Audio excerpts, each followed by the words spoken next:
Kalau sebentar tapi jadi intinya gini, kalau kita bicara rumus Bu ya. Kalau kita bicara rumus, seringkali orang kalau ngomong Islam seolah-olah hanya masalah hukum aja. Enggak, Islam itu tidak hanya bicara hukum, tapi juga bicara akhlak. Akhlak ini berkaitan dengan kepantasan.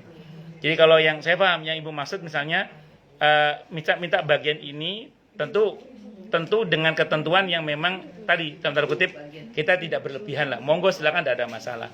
Seperti yang saya ceritakan di masjid saya itu Bu. Begitu saya daftar kurban oleh pihak DKM ditanya, Ustadz mau minta bagian apa gitu. Udah mana aja Pak Haji, yang penting saya kan maksud Bu Prodi kan misalnya satu-satu itu kan sekarang suka ada patungan ya kan. Nah itu tadi Ustadz, misalnya 7 orang ini bukan satu keluarga. Kalau kita pribadi kan satu ya udah buat satu keluarga. Tapi kalau di kampung-kampung ini ada yang patungan orang lain. Nah ini kan berarti 7 orang ini minta apa? Nah ini loh maksudnya itu.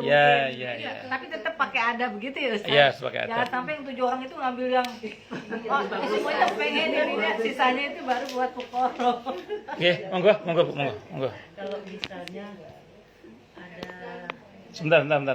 Rita dulu tetangga. misalnya ini ada orang yang punya utang. Punya utang tapi nggak bayar, tapi dia mau korban, bisa nggak? Boleh nggak? Sebentar. Ini tipe utangnya apa dulu? Kalau utangnya tipe yang harus segera bayar, sementara pilihannya bayar utang atau kurban, tentu yang soheh, yang benar dan yang harus adalah bayar utang dulu. Karena matlul ghani zulmun. Kenapa? Cepat bayar. Iya, karena matlul ghani zulmun. Menundanya orang yang mampu bayar utang, kok nggak segera bayar utang, itu zalim. Nah, zalim kan dilarang dalam Islam. Makanya terus kalau ada orang sudah waktunya bayar utang dan dia punya uang, pilihannya cuma 2, kurban atau bayar utang. Yang benar dan yang harus itu bayar utang dulu. Dan bayar utang itu pahalanya lebih besar daripada kurban. Kalau kurban kan sunnah muakkadah. Bayar utang hukumnya wajib begitu. Wallahu a'lam bishawab. Ngoten Ibu nggih? Tapi mungkin Bu Rita ada pertanyaan gini nggak, maksudnya misalnya 100 juta misalnya. Kurban kan cuma 3,5 juta. Nah itu gimana? Mungkin bisa begitu. Ada kasus. Makanya gini. Ada jenis utang itu yang memang tidak harus segera dibayar kan? Maksudnya cicilan. Nah, kalau cicilan, bayar cicilan yang bulan itu, kok masih ada sisanya, silakan kurban, tidak ada masalah. Itu yang saya tanya kan, ini tipe utang yang bagaimana? Tipe utang yang harus segera dibayar atau tipe utang yang cicilan gitu. Oh, cicilan Itu. sama Bu beda ya? Iya, makanya. Saya bilang tadi, kalau tipe cicilan, bayar cicilannya bulan itu, kok masih ada kelebihan, silakan bayar. Bu, kurban itu intinya kan udhiyah. Udhiyah itu menumpahkan darah. Ibnu Abbas itu pernah mengalami kondisi di mana beliau tidak mampu saat itu, tapi karena semangat berkorban, beliau di hari kurban itu motong ayam. Ditanya apa kurban? Enggak, bukan kurban, cuman ikut syiar menyembelih itu aja. Ya bukan kurban namanya, cuman itu ikut menyemarakkan syiar kurban itu. Jadi makanya kalau memang ibu-ibu misalnya pengen kurban sah dengan terpaksa mencari kambing betina misalnya, kambing karena nggak ada uang ini ceritanya, saking pengennya kurban cari kambing betina yang lebih murah misalnya, atau kambingnya agak lebih kecil sama memenuhi syarat untuk kurban, silakan. Bahkan Ibnu Abbas ayam pun dipotong karena saking ingin syiar kurban. Tapi ditanya apa itu kurban? Enggak, bukan kurban, ini cuman ya ingin mensyiarkan menyembelih di hari kurban. Saya kira itu merupakan ya. Nggih, Bu Yayu mau baca dulu nggih? Iya Bu Yayu. Nggih. Sini dong. Maju dikit biar kelihatan. Ya. Perlu dibantu kan? Enggak. Nggih, assalamualaikum warahmatullahi wabarakatuh. Nggih. Saya cuma mau tanya aja, misalkan yang berkurban itu tidak mau menerima Nggih. gitu, boleh nggak ya? Boleh banget, tidak ada masalah. Ya, gini. Gini. Hak itu boleh diambil, boleh tidak. Saya ulang ya, hak itu boleh diambil, boleh tidak. Nah, suatu saat saya dapat hak tuh dari sebuah musola. Saya dihubungi Ustadz, ini hak Ustadz, silakan diambil. Saat itu saya sibuk ke pesantren anak saya tuh gimana gitu. Saya bilang, Pak, saya terima hak saya, tolong bagikan ke fuqara masakin aja. saya terima hak saya ngomong gitu ke panitia itu, tapi tolong bagian ke Fuqara Masakin aja, saya bilang gitu. Ya, kalau bahasanya Nabi kan gini ke Sayyidina Umar ketika beliau berat menerima bagian zakat tapi menolak, terus kata Nabi gini, Umar ini hak kamu terima saja, kalau kamu mau makan sendiri, kalau enggak kasih ke orang. Nah, jadi kan ijab kabulnya biar ada. Jadi saya terima. Kayak kemarin ada orang didelegasikan untuk ikut pelatihan.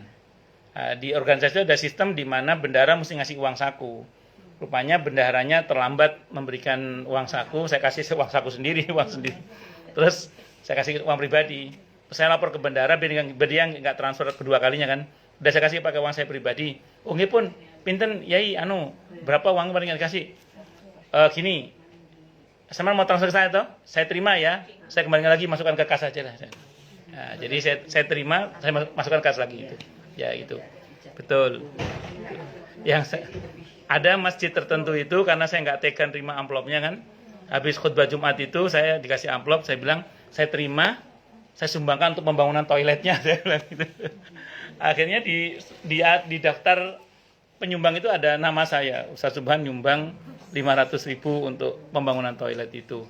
Padahal saya nggak nyumbang, tapi tertibnya memang saya terima amplop khutbahnya itu karena saya nggak tega masih lagi pembangunan, saya kasih lagi. Saya terima uangnya, saya sumbangkan untuk masjid, saya bilang gitu. Ternyata ditulis ada daftar. Itu tertib untuk tertib akad sama tertib administrasi aja sih. Saya pribadi itu gini Bu, saya di keluarga itu dengan anak, dengan istri, antar anak juga itu saya biasakan disiplin akad supaya apa-apa itu jelas. Ini memberi atau menolong. Iki ngutang apa ngekei harus cetok, harus jelas. Supaya anak-anak nanti di luar rumah itu terbiasa dengan orang itu juga dengan akad yang jelas. Karena ada banyak orang itu gara-gara ketidakjelasan akad kan malah ya jadi rancu, ya, rusak pertemanan kadang semacam. Mending jelas. Iya betul. Ya, kalau saya pribadi itu ke anak-anak itu saya biasakan berakad. Bukan pelit atau tidak pelit, tapi mendisiplinkan akad supaya terbiasa nanti orang lain itu tidak makan hak orang lain, gitu loh. Karena akad itu penting supaya kita tidak makan hak orang lain dengan cara yang zalim, gitu maksudnya.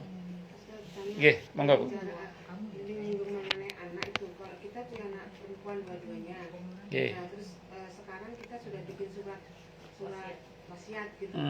Apakah kalau kita nggak ada nanti, apakah surat wasiat itu masih berlaku? Jadi jangan sampai keluarga dari pihak laki-laki itu bercampur karena Oke, karena ibu anaknya perempuan semua ya. Baik, ini rumus Bu ya. Kalau ada wasiat, ibu perempuan semua Ibu ya. Kalau ada wasiat berkaitan dengan harta untuk ahli waris, terus saat hendak dieksekusi, yang diberi wasiat ternyata mendapat bagian waris. Anak termasuk yang mendapat bagian pasti, terutama anak perempuan ya. Itu termasuk yang dapat bagian pasti. Kalau anak laki-laki kan asobah, sisa. Maka wasiat batal. Tunggu dulu, iya wasiat batal. Yang dimenangkan waris. Yang menangkan waris. Jadi saudara suami tetap dapat. Oke, belum selesai ya. Saya mau teruskan. Baik. Ini berbeda dengan kalau hibah atau hadiah. Betul. Kalau hibah atau hadiah, maka berarti sudah dipindahkan. Kalau sudah dipindahkan, itu tidak bisa lagi diotak-atik sebagai waris dari suami ibu atau dari ibu. Hibah. Di dalam Islam, saya mau terangkan ini di dalam Islam, pemindahan hak dari orang tua ke anak itu ada 3 cara. Ini dalam fikih Islam. Dalam fikih Islam, pemindahan hak dari orang tua kepada anak ada 3 cara. Ini terutama kalau anaknya perempuan semua ini ya. Nanti bahas yang laki juga ya? Boleh. Atau yang anaknya perempuan segera bikin yang laki-laki Bu, apa caranya? Ya wis. Emang ibu perempuan semua? Oh ya Allah. Oh ya Allah nggih pun. Yang pertama melalui nafkah. Pertama melalui nafkah. Pemindahan hak dari orang tua kepada anak pertama melalui nafkah. Namanya nafkah. Nafkah ini asasnya sesuai kebutuhan. Itu nafkah. Ya, nafkah, pemindahan hak melalui nafkah. Misalnya gini, anak ibu kemarin kuliah, ibu beliin laptop, ibu beliin motor atau mobil atau apa. Semua yang sudah ibu berikan kepada dia sebagai nafkah dia di kuliah itu. Sampai dinikahin. Ya, itu kan nafkah udah itu, ibu nafkahi semua. Ibu kasih modal dia macam. Itu udah bisa dibagi waris karena sudah dinafkahkan kepada anak. Nah iya, makanya kan, daya itu nggak bisa dibagi waris. Karena itu sudah dipindahkan ke anak. Itu namanya nafkah, namanya nafkah.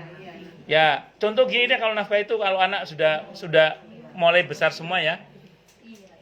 Anak pertama tak nafkahi dalam bentuk modal usaha karena dia seneng otomotif, tak kasih modal usaha bengkel misalnya.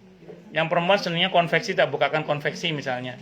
Jadi ibu kasih modal ke anak untuk usaha, itu kan bagian dari nafkah orang tua kepada anak. Itu sesuai kebutuhan. Artinya nggak harus sama karena memang kebutuhan anak berbeda-beda kan. Nah, itu sudah dipindahkan namanya. Yang sudah dipindahkan itu, Bu, enggak usah dibagi waris, enggak bisa dibagi waris. Ya. Oke, satu dulu ya, satu dulu. Wes, yang kedua sekarang. Hibah atau hadiah. Kalau hibah atau hadiah ini asasnya harus sama, adil. Mau laki mau perempuan ya. Jadi nggak berlaku ketentuan 2 kali bagian anak perempuan untuk laki-laki, nggak ada. Kalau hadiah atau hibah. Ya, hibah atau hadiah asasnya harus sama. Hadisnya Bukhari. Hadisnya Bukhari. Jadi ceritanya ini ada beberapa riwayat dalam Sahih Bukhari. Salah satunya ini mafhum riwayat ya. Ada seorang sahabat namanya Nu'man bin Bashir radhiyallahu anhuma, dua-duanya sahabat ya. Suatu saat Bashir bapaknya mau ngasih sesuatu kepada memberikan hibah kepada Nu'man. Ada yang mengatakan sebidang tanah, ada yang mengatakan budak. Kata ibunya gini, "Mas, anakmu kan banyak, maksudnya kasih cuma Nu'man saja." Kata bapaknya, aku cuma mau ngasih Nu'man aja. Tak laporkan ke Rasulullah lah kamu sallallahu. Kata Nu'man, ya saya juga nggak mau terima hibah dari ayah kecuali semua saudaraku dibagi. Kecuali Rasulullah jadi saksinya, gitu kata dia. Akhirnya dihadapkan ke Rasulullah Muhammad SAW. Nabi nanya, anakmu cuma satu ini? Tidak ya Rasul, anak saya banyak katanya. Kamu kasih semua? Enggak. Kamu beritahu semua? Enggak juga. Kata Nabi gini, ittaqullah, kata, bertakwalah kepada Allah. Wa'dilu baina auladikum. Dan berlaku adillah di antara anak-anak kalian, sama. Jadi kalau kamu kasih satu, yang lain kasih semua, kata Nabi. Iya, itu perintahnya gitu. Itu hadisnya Bukhari itu. Nah, berarti kalau kita masih hidup kayak sekarang ini, kita bisa memindahkan hak harta kita ke anak kita melalui hibah atau hadiah itu. Asasnya harus sama. Walaupun dia laki-laki itu mau laki perempuan harus sama. Kalau harus sama. Tidak ada ketentuan 2 kali anak perempuan, tidak ada. Kalau hibah atau hadiah. Ya, itu kalau hibah atau hadiah. Ya, itu berkaitan, itu hadis Bukhari. Jadi kalau hadiah atau hibah asasnya harus sama. Ya, jadi nanti silakan kalau ibu mau aman aset ibu hibahkan ke anak-anak. Kalau mau lebih aman lagi, ya datang ke notaris dibalik nama. Udah, selesai itu. Kalau belum balik nama, cuman kita bikin surat hibah aja gimana? Secara akad sudah sah. Secara akad tidak ada masalah. Jadi balik namanya nanti biar masuk. Nyusul bisa. Kayak ada jamaah saya itu sudah dihibahkan hartanya ke istrinya karena dia ibu sambung dari anak-anaknya, khawatir ada konflik nanti di belakang hari karena anaknya perempuan semua. Khawatir nanti istrinya nanti jadi dipeluncup. Itu saya nggak tahu, itu notaris yang ngerti itu. Tak apa-apa Pak. Nanti begitu bapak meninggal nanti tinggal balik nama saja langsung. Semua surat-surat diurus saat beliau masih hidup sebagai hibah. Nanti begitu si bapak meninggal tinggal tanda tangan apa langsung balik nama nanti. Saya nggak yang ngerti notaris, saya nggak paham itu saya. Nggak boleh ya Ustaz. Apa? Iya nggak boleh ya, walaupun hibah. Maksudnya kan kalau saya maaf, berarti saya berpikirnya Terus. kalau dia kan laki-laki, dia nanti kan punya bertanggung jawab banyak ada istri, jadi saya kasih lebih. Misalnya apalah. Anak perempuan tidak masalah.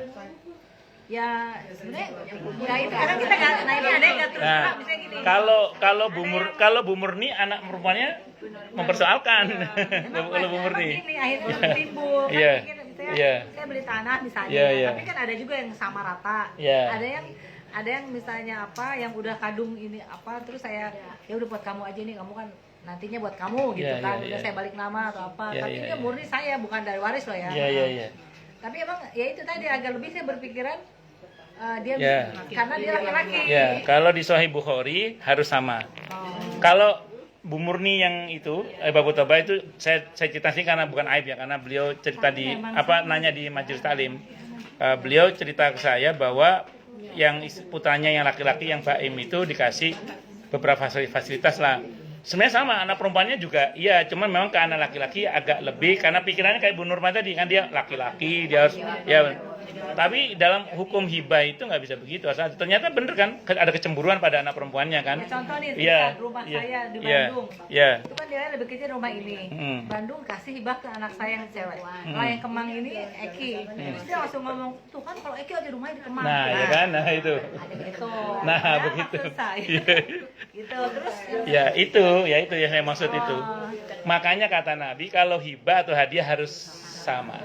Ittaqullaha wa'dilu baina auladikum. Ya. Ya, nggih. Saya teruskan dikit ya. Dapat tolong nggih. Nah, itu yang kedua, hibah atau hadiah. Yang terakhir waris. Kalau waris nunggu ada yang meninggal dulu. Nah, nanti memang betul kalau anaknya perempuan semua, konsekuensinya saudara-saudara dari si mayit punya hak atas harta itu. Gitu. Makanya monggo dipilih. Ibu mau pakai pemindahan hak melalui nafkah, melalui hadiah atau hibah, atau waris. Kalau waris tunggu meninggal dulu berarti. Ya kalau nikah ini kan cuma sepucuk surat aja kan. Silakan aja. Tarik nama kan. Silakan aja. Yang penting sudah ada akad dengan anak-anak.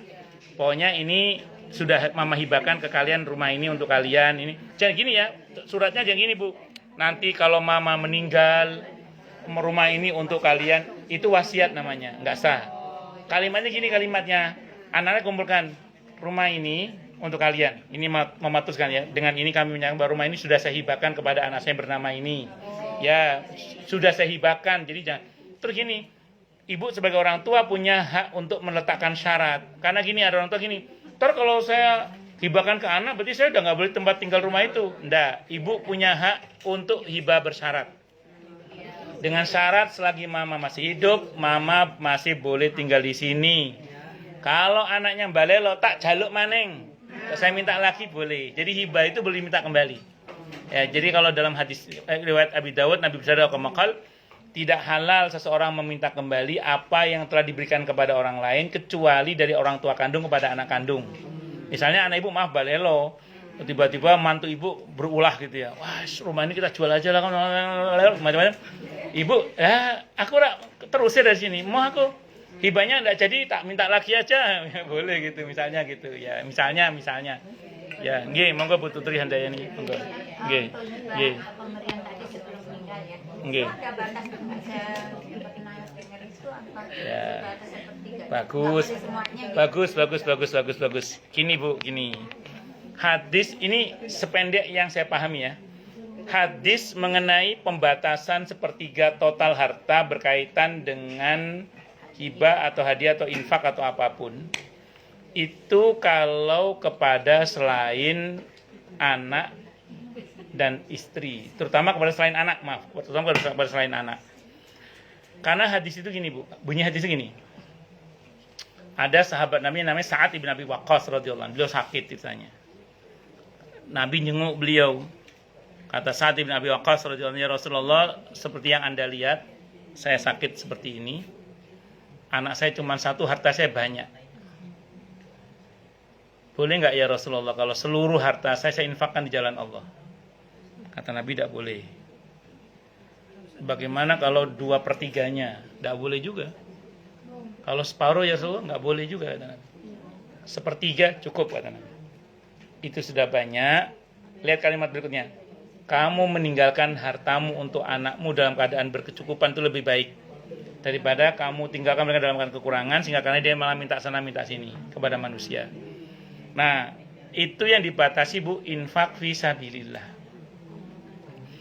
Nah, kalau kepada anak dalam bentuk hibah atau hadiah atau dalam bentuk nafkah tadi, itu kalau Ibu nanti sekali waktu buka di hadis tentang bab nafkah.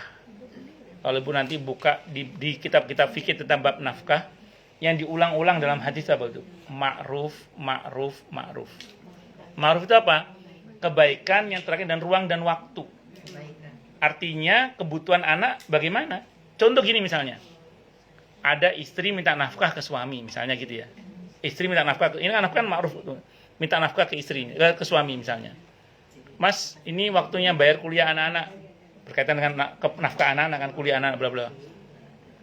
Misalnya total sekian puluh juta misalnya gitu. Kata suaminya, "Mah, ini melampaui batas gajiku, mah. Sepertiga dari lebih dari sepertiga dari gajiku.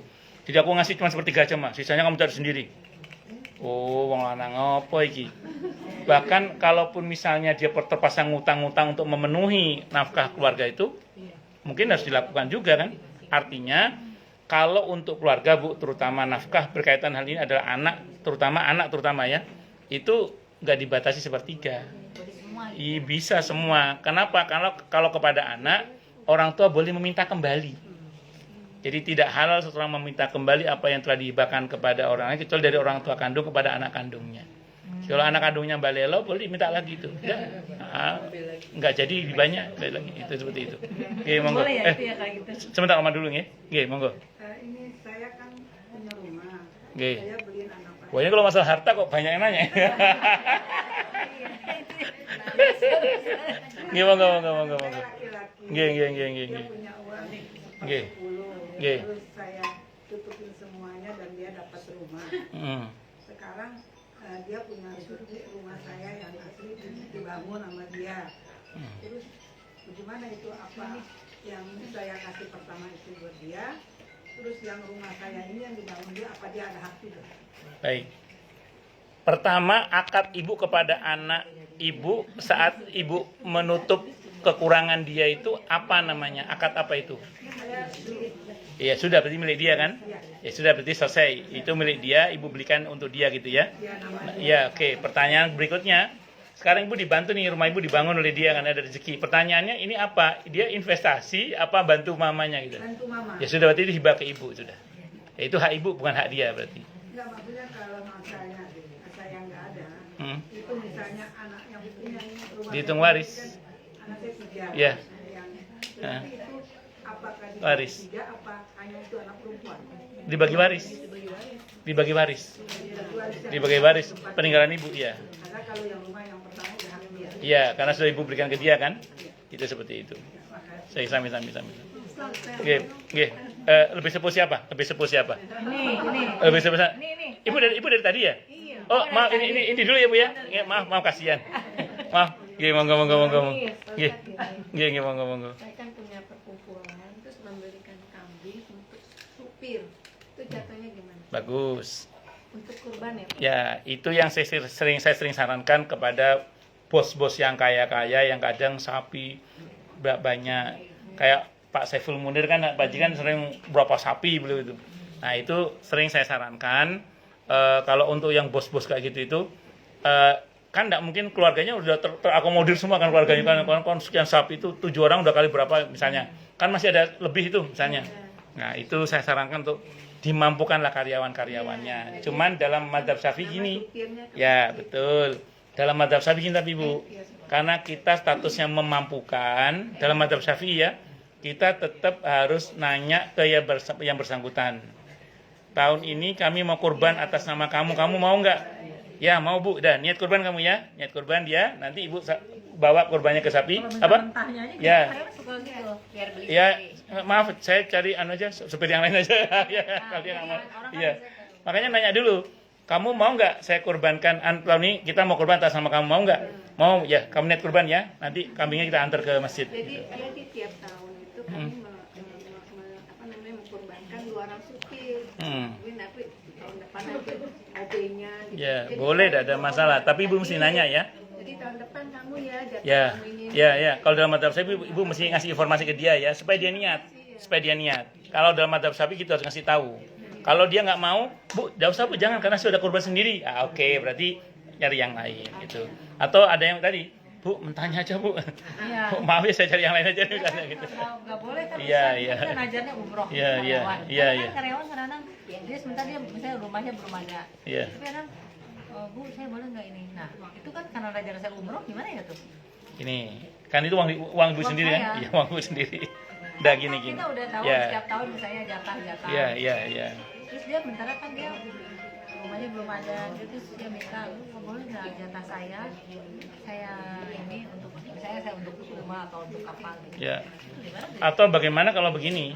Kalau begini, bilang gini aja sama dia. Bagaimana gini aja, kamu tetap umroh saja. Nanti saya berdoa sama Allah, minta sama Allah. Mudah-mudahan kamu cepat bisa punya rumah. Ya, ibu coba gitu. Tapi kalau misalnya dia ngeyel begitu dan memang sebenarnya jatah dia, ya kembali pada ibu yang punya uang sih.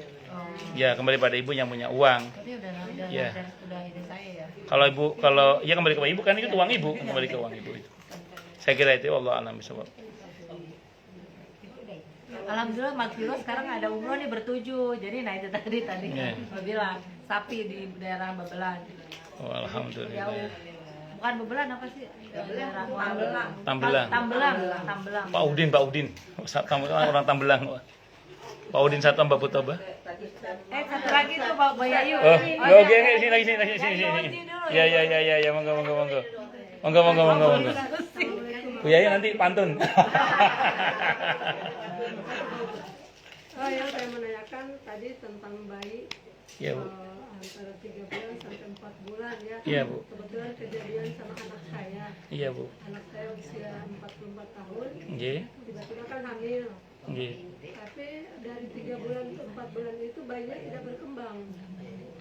Akhirnya kan dikiret ya dikeluarkan.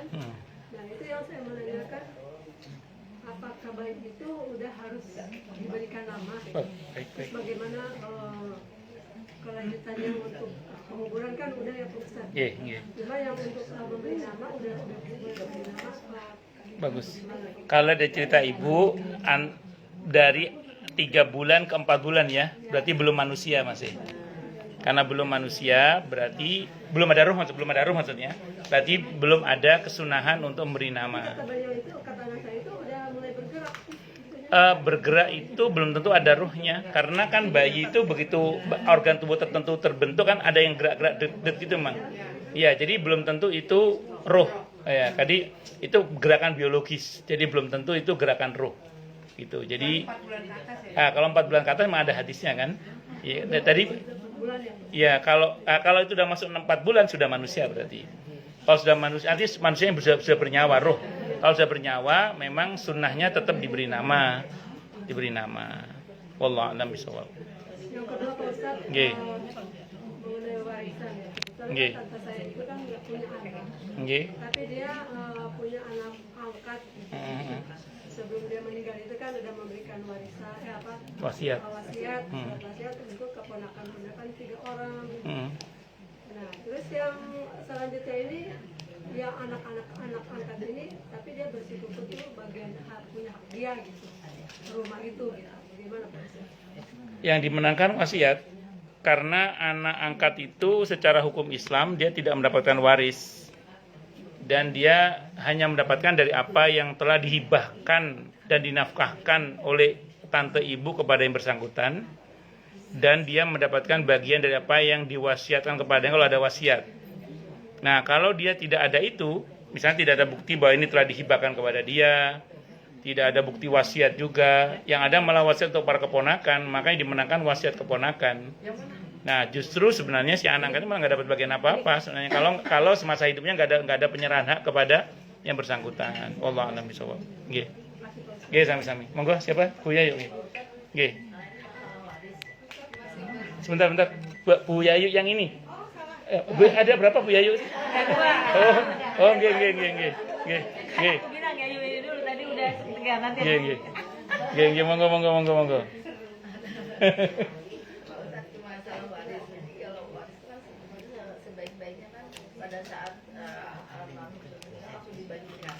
Terus. Nah, tapi suatu kejadian orang tua ibu yang meninggal bapak misalnya, yang masih ada ibu berarti. Tapi selama ibu masih ada, itu warisan itu tidak dibagi-bagikan gitu ke anak-anaknya sampai pada saat ibu meninggal baru tuh dibagikan. Itu gimana nih? Bagus. Jadi gini Bu,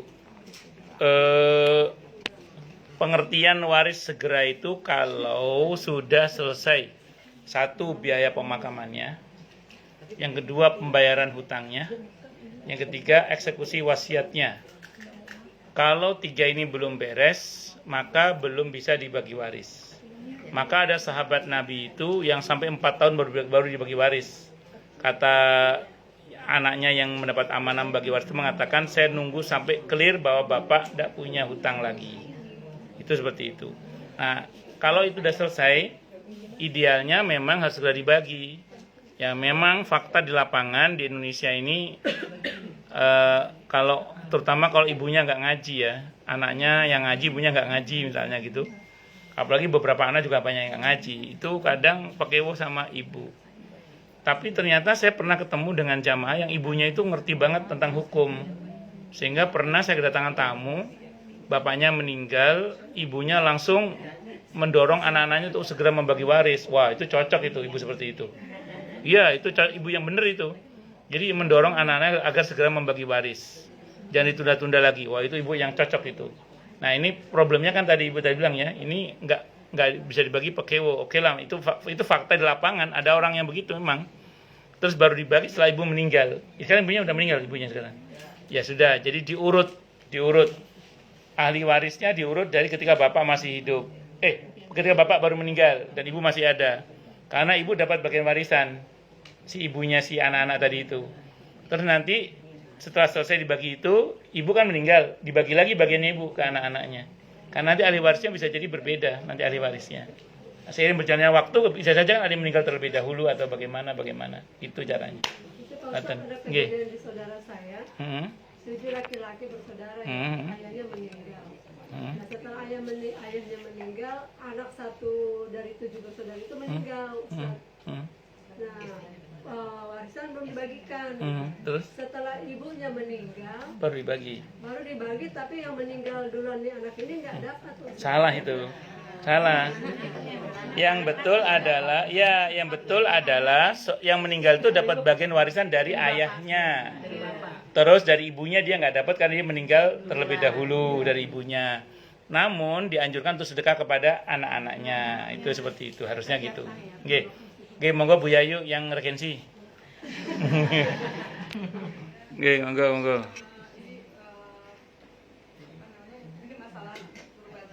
Oke, Bu, oke. Misalkan kurban untuk orang tuanya yang sudah tidak ada itu boleh apa enggak ya? Bagus. Sependek yang saya pelajari dari 4 madhab, kan Degesi kan ngaji 4 madhab itu. Dari 4 madhab yang ada itu, atau umumnya ulama membolehkan kecuali madhab Syafi'i. Saya ulang ya. Umumnya ulama membolehkan kurban atas nama orang tua yang sudah meninggal dunia kecuali madhab Syafi'i. Kalau dalam madhab Syafi'i tidak boleh kecuali ada wasiat. Jadi kalau orang tuanya mengatakan, "Cung, nak, Duk, nanti kalau bapak meninggal tolong dikurbankan ya." Nah, berarti ada wasiat. Itu berarti ya sudah, berarti boleh. Tapi kalau tidak ada wasiat tidak boleh. Tadi rumusnya dalam madhab Syafi'i, kalau kita mau kurban atas nama orang lain itu harus diberitahu ke yang bersangkutan, dan yang bersangkutan harus mau karena itu berkaitan dengan niat. Nah, pertanyaannya dari mana kita tahu orang yang sudah meninggal itu mau atau tidak? Menverifikasinya bagaimana? Kita tidak tahu kan? Kecuali dari wasiat. Dari wasiat itu kita tahu bahwa dia mau dan berniat. Nah, makanya harus ada wasiat. Tapi ibu tidak usah khawatir, 3 madhab yang lain membolehkan. Kalau mau silakan. Tapi ini saya teruskan ya. Saran saya. Orang yang sudah meninggal itu lebih butuh sedekah yang pahalanya jariyah, terus mengalir. Jadi saran saya daripada kurban, yang notabene BLT. BLT itu bantuan langsung telas. Ya. Nah, itu saran saya yang produktif. Dalam bentuk modal usaha. Ya masjid, mushola, majelis taklim untuk atau pengadaan sumur bersih, perbaikan jalan, ya, beasiswa sekolah gitu. Pengadaan mushaf Al-Qur'an untuk bagi para santri penghafal Quran misalnya. Saya kira itu nggih Bu Yayu nggih.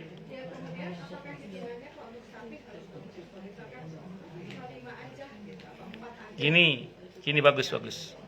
Nabi ketika haji wada 1 istri 1 sapi.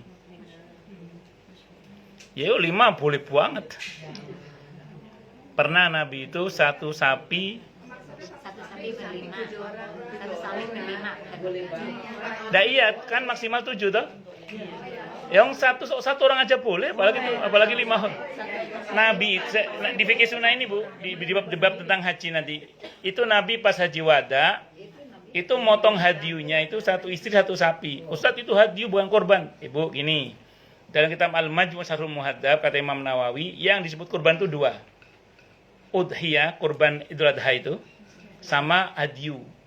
Bedanya apa? Dua-duanya sama-sama korban. Hanya bedanya yang satu boleh dipotong di mana aja. Kalau hadiu harus di tanah suci motongnya. Ya gitu aja, dia harus di Mekah sana motongnya. Saya kira itu. Tapi dua-duanya korban kata Imam Nawawi. Nah Nabi pernah pas haji itu motong hadiunya itu 1 istri 1 sapi. Itu ya monggo itu seperti itu. Jadi kalau berlima boleh banget. Cuman saran saya gini Bu, kesan saya kalau ibu misalnya punya pembantu yang tidak mampu, ada sopir yang mungkin kurang mampu, ibu tanya aja, mau nggak masuk rombongan kami? Nah, ya sudah, niat. Malah ada pertanyaan yang unik ini Bu. Jadi Memampukan dia bisa biar pas 7 gitu maksudnya. Tapi 5 pun tidak ada masalah. Kalau saya gini, menarik juga ini. Ada orang patungan bertujuh. Tapi yang ketujuh atau yang salah satu di antara 7 orang itu patungannya tidak niat kurban, niat untuk walimah. Tunggu dulu. Ada orang patungan kurban 7 orang. Cuman yang satu niatnya bukan kurban. Niatnya apa? Walimah, karena mau ada hajatan. Dia tapi ini nyata ini. Iya. Ada aja ya? Ya. Betul, ada yang mengatakan tidak boleh. Itu pendapat yang dibilang oleh oleh Bu Tutu, ada yang mengatakan tidak boleh. Betul, ada yang mengatakan tidak boleh. Tapi ada pendapat yang membolehkan. Jadi ada pendapat yang membolehkan, tapi ada pendapat juga yang mengatakan tidak boleh. Terserah mau pilih yang mana. Sampingnya enggak. Kalau mau lebih amannya sih ya semua niat kurban. Kalau mau amannya, tapi itu pertanyaan fikih ya. Jadi sependek yang saya pelajari memang ada yang membolehkan. Wallahu a'lam bishawab. Tapi ada juga yang melarang. Tapi ya kalau mau amannya ya semuanya niat kurban. Saya kira itu wallahu a'lam bishawab.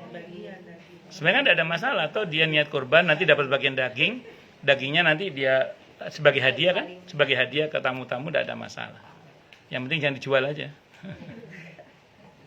Saya kira itu Allah alam bisawab. Nggih, monggo Bu Barna. Nggih.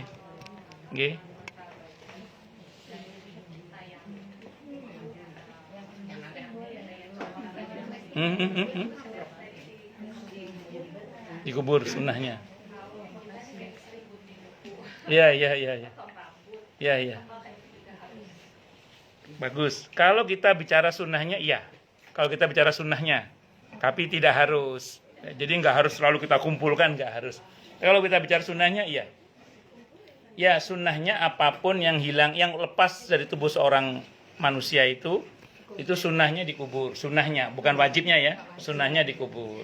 Jadi kalau Ibu Barna mau telaten ngumpulin kukunya, boleh. Ya, tidak ada masalah. Wallah alam bisawab. Terus masalah potong kuku, potong rambut, nah ini kan berkembang lagi. Itu hanya si kepala keluarga aja atau berikut? Kalau di hadisnya kan yang berniat. Yang berniat. Iya, yang berniat. Yang nggak berniat ya. Terus gini Bu, itu aturan larangan memotong kuku sama bulu itu, rambut itu. Ya itu yang keras itu pendapatnya mazhab Hambali yang saya tahu. Kalau mazhab Syafi'i tidak ada masalah, walaupun memang sebaiknya jangan dipotong. Kalau mazhab Hanafi malah boleh-boleh saja, tidak ada masalah. Kalau mazhab Hanafi. Jadi yang agak keras itu mazhab Hambali. Makanya teman-teman yang produk dari Timur Tengah agak keras itu. Kenapa? Karena mazhab Hambali agak keras dalam hal ini. Mazhab Hambali ya agak keras. Kalau mazhab Syafi'i enggak. Tapi satu hal yang perlu dipahami bersama adalah bahwa memotong kuku atau rambut itu sama sekali tidak mempengaruhi keabsahan hukum kurban. Itu lebih kepada kesempurnaan saja. Jadi kalau ibu-ibu misalnya tahan tidak, ya supaya lebih sempurna saja sih. Ya kayak qobliyah ba'diyah sholat tidak aja lah, semacam itu. Wallahu a'lam bishawab. Tidak mempengaruhi pada kesempurnaan pahala secara pokoknya. Nggih monggo.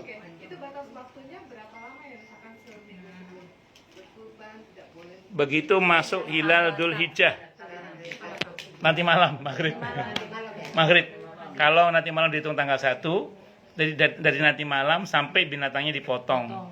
Saya ulang ya, itu yang agak keras pendapatnya dalam mazhab Hambali memang.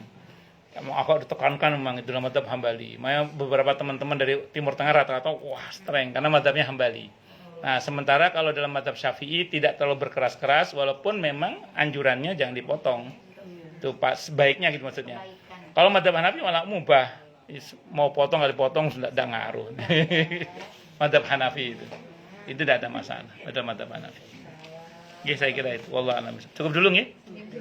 Kita tutup dengan hamdalah. Alhamdulillahirabbil alamin.